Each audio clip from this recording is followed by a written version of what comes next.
Nakaka-excite na balita para sa lahat ng SSS members.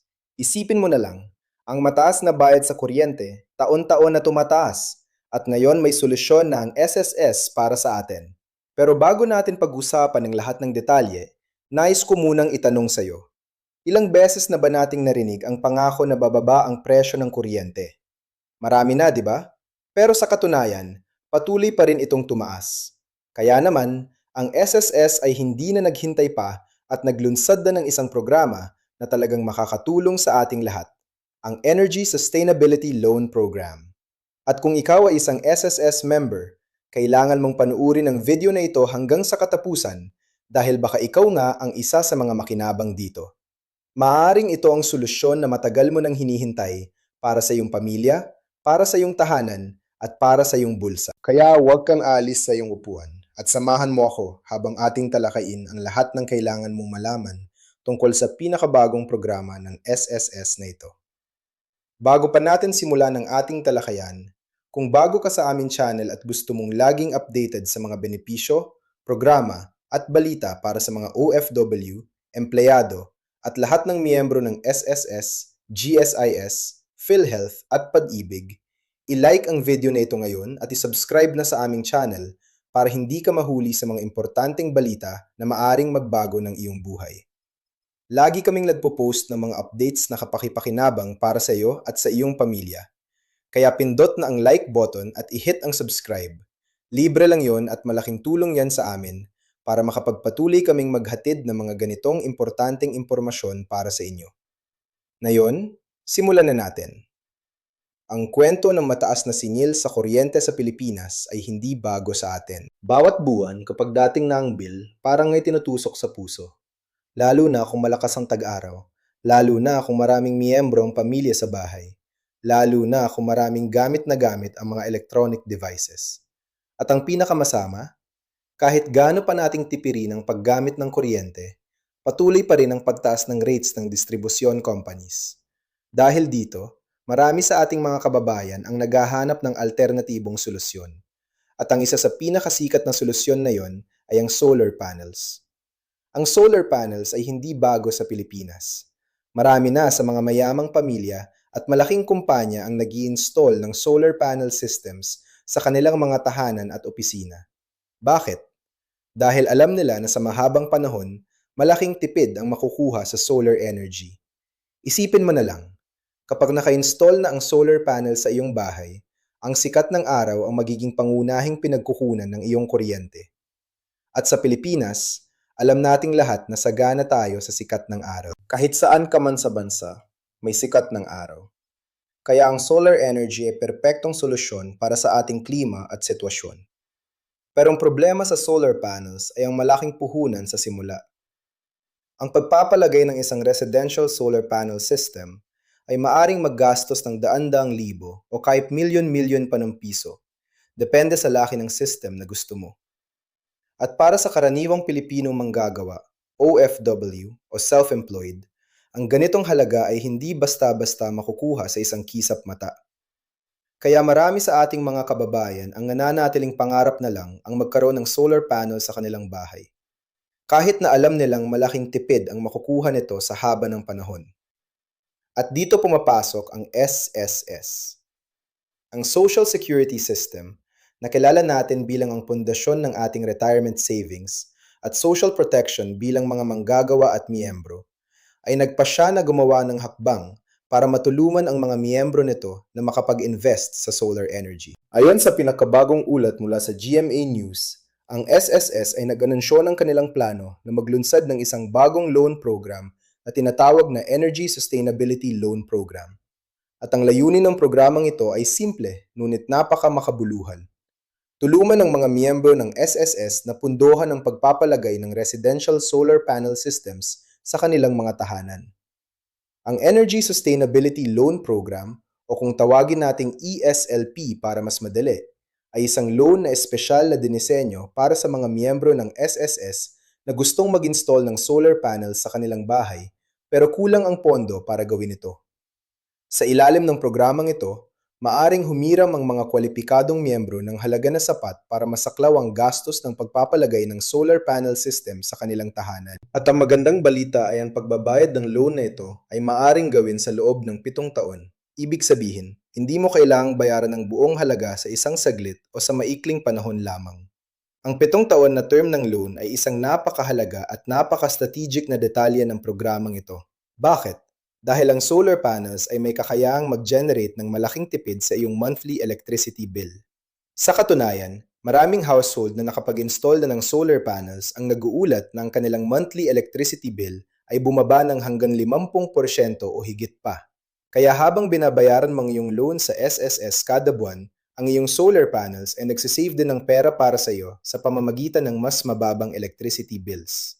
Sa madaling salita, ang iyong solar panels mismo ang magiging tulong sa pagbabayad ng iyong loan sa SSS. Hindi ba't maganda yon?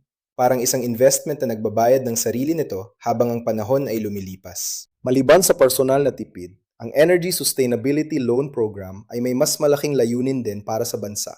Ang SSS ay naglalayong suportahan ang hindi bababa sa 100,000 tahanan sa Pilipinas pagdating ng taong 2028.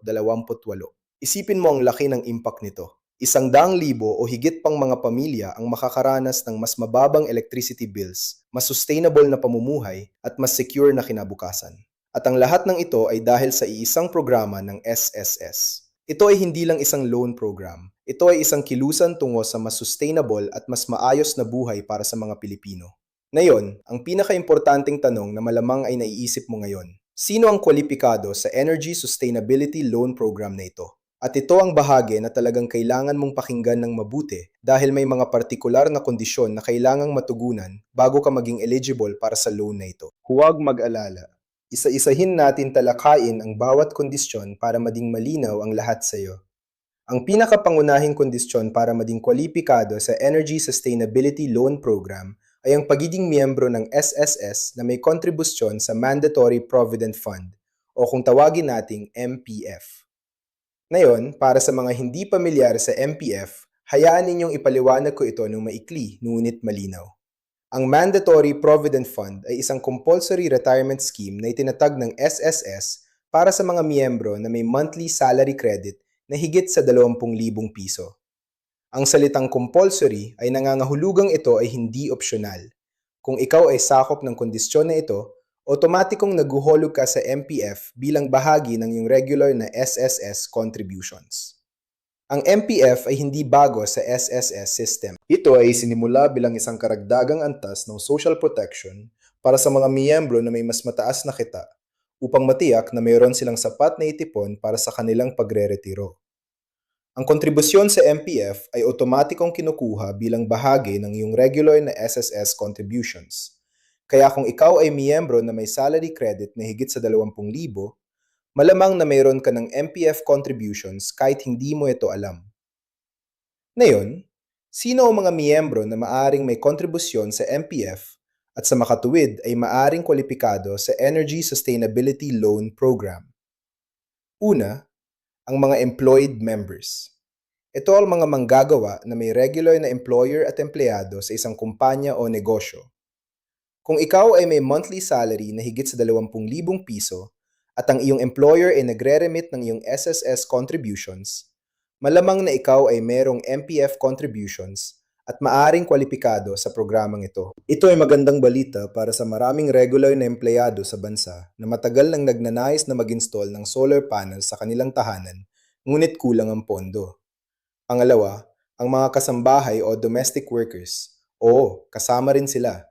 Kung ikaw ay isang kasambahay na may monthly salary credit na higit sa 20,000 at ang iyong employer ay nagrehistro sa iyo sa SSS at nagbabayad ng iyong contributions, maaari ka ring kwalipikado sa programang ito.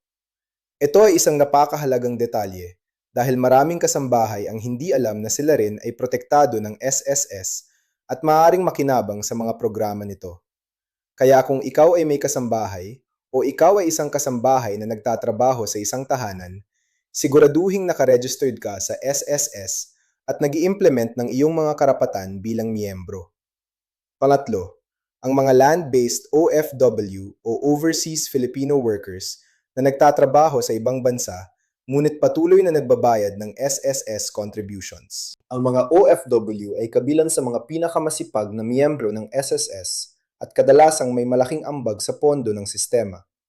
Kung ikaw ay isang land-based OFW na may monthly salary credit na higit sa 20,000 at may kontribusyon sa MPF, maaari kang maging kwalipikado sa Energy Sustainability Loan Program. At ang magandang aspeto nito para sa mga OFW ay ang katotohanang maaari nilang gamitin ang loan na ito para mag-install ng solar panel sa tahanan ng kanilang pamilya sa Pilipinas, na magbibigay ng tipid sa kuryente habang sila ay nasa ibang bansa. Pang-apat, ang mga self-employed individuals. Ito ang mga negosyante, freelancers, at lahat ng mga nagtatrabaho para sa kanilang sarili. Kung ikaw ay self-employed at nagbabayad ng SSS contributions batay sa monthly salary credit na higit sa 20,000 at mayroon kang kontribusyon sa MPF, ikaw rin ay maaring kwalipikado sa programang ito. Ito ay isang napakahalagang oportunidad para sa mga negosyante at self-employed individuals na gustong bawasan ang kanilang operating costs sa pamamagitan ng solar energy. At panglima, ang mga voluntary members. Ito ang mga miyembro ng SSS na patuloy na nagbabayad ng contributions kahit wala silang regular na employer, tulad ng mga dating employed na nagpili na patuloy na mag-contribute sa SSS pagkatapos nilang mag-resign o magretiro mula sa kanilang trabaho. Kung ikaw ay isang voluntary member na may kontribusyon sa MPF, maaari ka ring maging kwalipikado sa Energy Sustainability Loan Program. Ngayon, mahalaga ding malaman kung sino ang hindi kwalipikado sa programang ito. Una at pinakamalinaw, ang mga pensioners. Ito ang mga miyembro ng SSS na tumatanggap na ng monthly pension dahil umabot na sila sa tamang edad ng pagre-retiro o dahil sa disability o pagkamatay ng breadwinner ng pamilya. Ang mga pensioners ay hindi sakop ng Energy Sustainability Loan Program. Ito ay malamang dahil ang programa ay nakatuon sa mga miyembro na aktibo pa sa kanilang mga trabaho at nagbabayad ng regular na contributions. Pangalawa, ang mga miyembro ng SSS na walang kontribusyon sa MPF, ibig sabihin ang mga miyembro na ang monthly salary credit ay hindi lumagpas sa 20,000 piso at sa makatuwid ay hindi nagko-contribute sa Mandatory Provident Fund, ay hindi rin kwalipikado sa programang ito. Ito ang marahil ay isa sa pinaka-limiting na aspeto ng programa para sa maraming ordinaryong miyembro ng SSS na may mas mababang kita. Subalit mahalagang maunawaan na ang programa ay espesyal na dinesenyo para sa mga miyembro na may MPF contributions at mayroon pang ibang programa ang SSS para sa ibang miyembro. Naretong isang bagay na kailangan nating tandaan. Habang exciting at promising ang Energy Sustainability Loan Program, ang katotohanan ay kasalukuyan pa lamang itong nasa planning at announcement stage. Ang SSS ay nag-anunsyo na ng programa at ang mga pangkalahatang detalye nito. Ngunit ang mga partikular na patakaran, ang eksaktong halaga ng loanable amount, ang interest rate, ang mga dokumentong kailangan, at ang mga kumpletong alituntunin para sa pagpaparehistro ay hindi pa nailalabas ng SSS sa pagkakataong ito. Kasalukuyan pang inaantay ng lahat ang opisyal na release ng buong pulisiya at guidelines para sa programa. Ito ay isang normal na proseso para sa mga bagong programa. Kadalasang may espasyo ng panahon sa pagitan ng pagpapaalam at ng opisyal na implementasyon, habang tinitiyak ng SSS na lahat ng detalye ay tama at handa na para sa opisyal na paglilunsad. At ito ay isang magandang bagay din para sa atin bilang mga miyembro. Ibig sabihin, mayroon pa tayong panahon para maghanda, para matiyak na ang ating SSS contributions ay updated, at para matutunan ang lahat ng kailangan nating malaman tungkol sa programa bago ito opisyal na maging available. Kaya, ano ang dapat mong gawin ngayon habang naghihintay ang lahat sa opisyal na release ng mga detalye ng Energy Sustainability Loan Program? Una, siguraduhin ang iyong SSS contributions ay updated at walang arrears. Ang karamihan sa mga loan programs ng SSS ay nangangailangan ng consistent na payment history at walang overdue na contributions. Kaya kung meron kang gap sa iyong payment history, ito ang tamang panahon para ayusin yun. Pangalawa, alamin kung ikaw ay may kontribusyon sa MPF. Maaari kang lumapit sa pinakamalapit na SSS branch o gumamit ng SSS online portals para alamin ang iyong contribution history at kung ikaw ay nagko-contribute sa MPF. Pangatlo, Mag-research tungkol sa solar panel systems para malaman mo ng maaga ang magiging gastos at ang uri ng sistema na angkop para sa iyong tahanan. Sa ganitong paraan, kapag available na ang loan, handa ka na at makakakilos agad. Ang Energy Sustainability Loan Program ng SSS ay higit pa sa isang simpleng loan program. Ito ay isang pagbabago sa kung paano tayo nag-handle ng ating pangangailangan sa enerhiya bilang mga Pilipino. Sa isang bansa na kilala sa mataas na electricity rates sa Asia, ang pagbibigay ng access sa solar energy para sa mas maraming pamilya ay isang malaking hakbang tungo sa mas sustainable at mas abot-kayang pamumuhay. At ang katotohanan ng SSS, ang institusyon na matagal na nating pinagkakatiwalaan para sa ating social protection at retirement savings, ay siyang nangungguna sa ganitong programa, ay isang patunay na ang SSS ay patuloy na nag-evolve at naghahanap ng mga paraan para mas mapangalagaan ang kapakanan ng mga miyembro nito. Para sa mga may mga katanungan pa, lalo na para sa mga OFW na nasa ibang bansa at para sa mga self-employed na baka hindi sigurado sa kanilang eligibility, ang pinakamabuting gawin ay direktang makipag-ugnayan sa SSS sa lalong madaling panahon.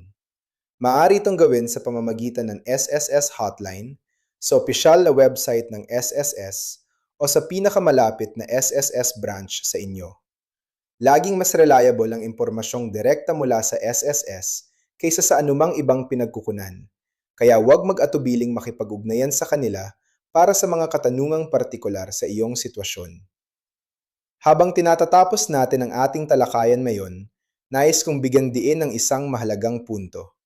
Ang Energy Sustainability Loan Program ng SSS ay isa sa mga pinakamalinaw na halimbawa kung paano ang isang institusyon ng gobyerno ay maaring tumugon sa mga tunay na pangangailangan ng mga tao.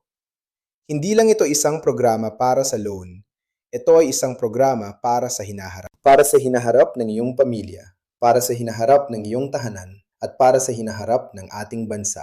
Ang bawat tahanan na naka-install ng solar panels ay isang hakbang palayo sa fossil fuels at isang hakbang patungo sa mas malinis, mas sustainable at mas matipid na paraan ng pamumuhay. At para sa iyo, bilang isang miyembro ng SSS, ang programang ito ay isang pagkakataong bihira na darating sa iyong buhay. Ang pagkakataong ito ay gamitin ang iyong mga naimpok na contributions at ang tulong ng SSS para gumawa ng isang investment sa iyong tahanan na mabibigay ng mga benepisyo sa maraming taon na darating. Ang araw ay libre. Ang solar panels ay nagtatrabaho para sa iyo kahit ikaw ay natutulog. At ang iyong electricity bills ay bababa habang ang iyong loan ay binabayaran. Ito ang uri ng pagkakataon na hindi mo dapat palampasin. Kaya, samahan mo kami sa pagiging handa para sa paglulunsad ng Energy Sustainability Loan Program. Ay follow ang aming channel, i-on ang inyong notification bells, at tulad ng lagi naming sinasabi, lagi kaming nandito para sa inyo. Para ibigay sa inyo ang pinakamaganda, pinakakapaki-pakinabang, at pinaka-updated na impormasyon tungkol sa lahat ng mga programa at benepisyo na mahalaga sa inyong buhay. Bago natin tapusin ang video na ito, mayroon akong isang simpleng kahilingan para sa iyo. Kung natutulan mo ang isang bagay sa video na ito ngayon, kung naramdaman mo na ito ay kapaki-pakinabang para sa iyo o sa isang tao na kilala mo, ibahagi ang video na ito sa kanila ngayon. Maaring ito ang impormasyon na matagal na nilang hinahanap. I-share ito sa inyong mga kaibigan, pamilya, mga grupo sa social media at sa lahat ng inyong kilalang SSS members. Dahil kung mas maraming tao ang makaalam sa programang ito, mas maraming pamilya ang makakatulong. At huwag kalimutang mag-iwan ng komento sa ibaba. Gusto naming malaman ang iyong mga iniisip tungkol sa Energy Sustainability Loan Program ng SSS. Ikaw ba ay excited dito? Sa tingin mo ba ay malaking tulong ito sa iyong pamilya? Kwalipikado ka ba? Sabihin mo sa amin sa comment section at makipag-usap sa aming komunidad. Hanggang sa muli, mahal namin kayong lahat at lagi kaming nandito para sa inyo. Salamat sa inyong pakikinig at panonood.